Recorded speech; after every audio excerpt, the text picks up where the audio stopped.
What's up, guys? This is Criteria from Universal Broadcasting ENT, and welcome to my channel.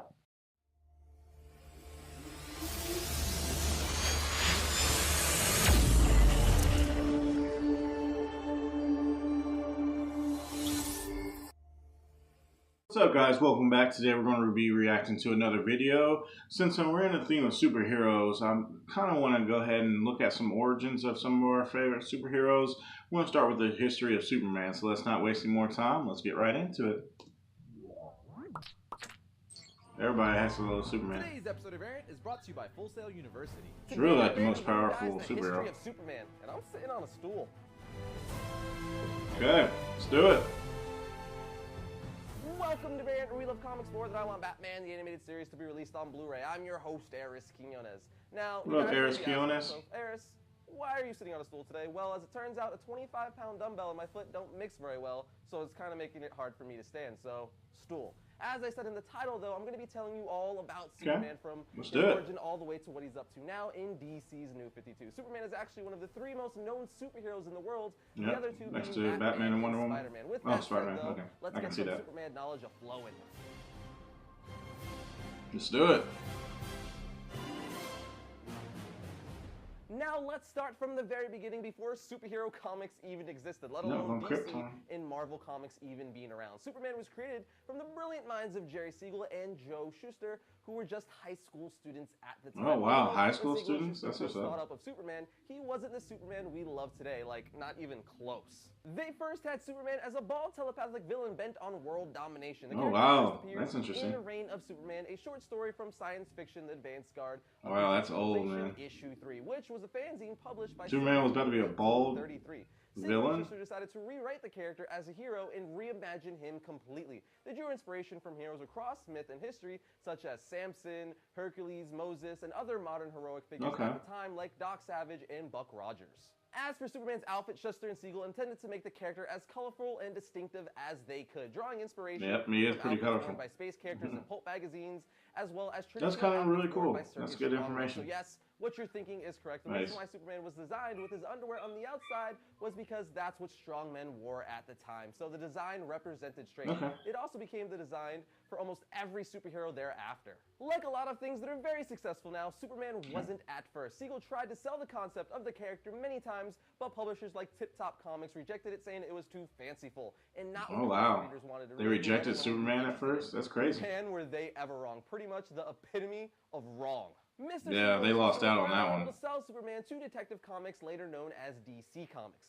In June of 1988, that's cool. Superman made his debut in Action Comics issue 1 and became known as the world's first superhero. Ever since then, he's become not only one of the most famous and iconic superheroes of all time, but also one of the most popular fictional characters ever. Powerful, too. Superman's iconic title, Action Comics, recently just got a reboot, starting over at issue 1 last year. See all those bullets bouncing off of him? Take of the Man what's up? While still staying true to his roots. Which one thing that got a lot of flack originally was DC getting rid of his red underwear, which don't get me wrong, I love the red underwear, and it will always be the iconic Superman we all love, but I also love it's not that important, I guess. So much more bamf and sleek. Yeah, it looks really cool. Look in Zack Snyder's The Man of Steel movie.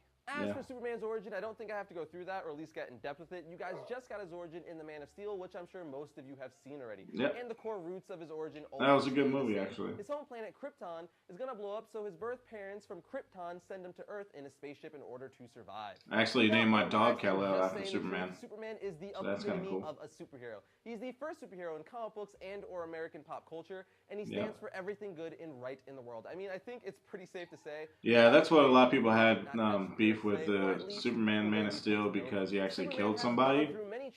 He killed Zod, so a lot of people didn't like that because Superman doesn't kill people. But that's DC for you these days.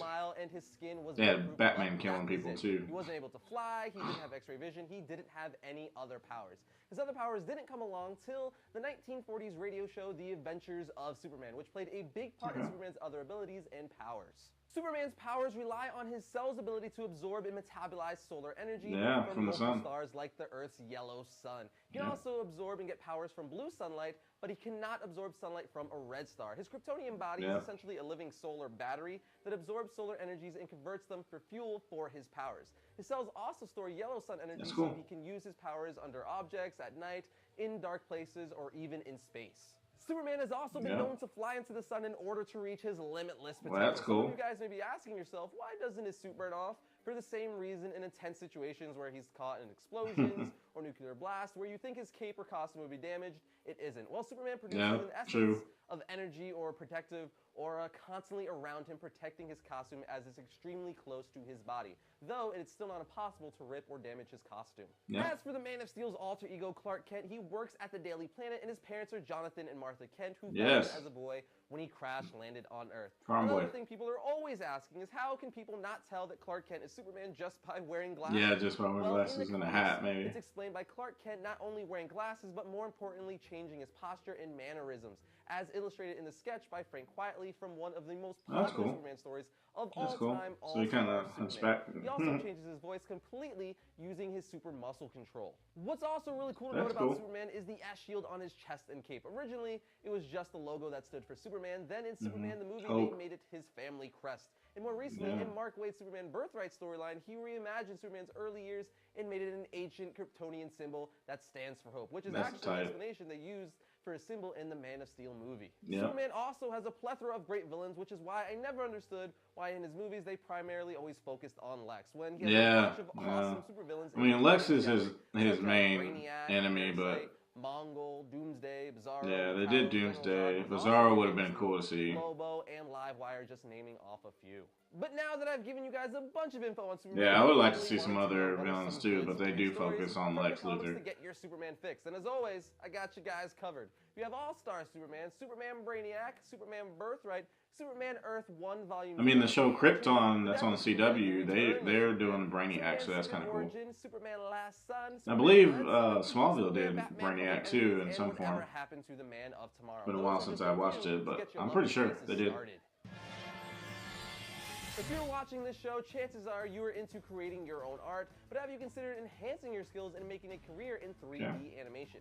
Full Sail's computer animation program was designed to prepare you for a career in this exciting field by expanding your abilities as an artist and learning the latest tools, applications, and design theory used to create 3D content for your That's kind of cool, 3D content. You'll not only be able to take your art in new directions, but also put your skills to work realizing and sometimes even improving the creative visions of others. On-campus students have access to Full Sail's Motion Capture Studio. In this facility, motion capture is awesome. Run a professional motion capture session as you direct the action of performers wearing a sensor-monitored bodysuit, and use the data to create even more lifelike movements in your digital characters. All Full Sail students receive a laptop preloaded with almost went to Full Sail at a deep institutional discount. Full Sail University 2013, I almost went to Full Sail. Both online and one of my buddies actually went there for audio and music, and he said that it wasn't worth it, so they kind of put me away from it. Filmmaking, recording arts, entertainment, business, and many more. Visit fullsail.edu/variant. Yeah, I almost went to it. It's in Winter Park, Florida. And I'm originally from Indiana, so that would have been a big move. Guardians of the Galaxy issue 4. This is definitely a fun superhero team book and a great way to get familiar with the Guardians of the Galaxy for their upcoming movie next summer. Alright guys, well that's what I thought about that video. That was pretty cool to know his origins and how DC was detective.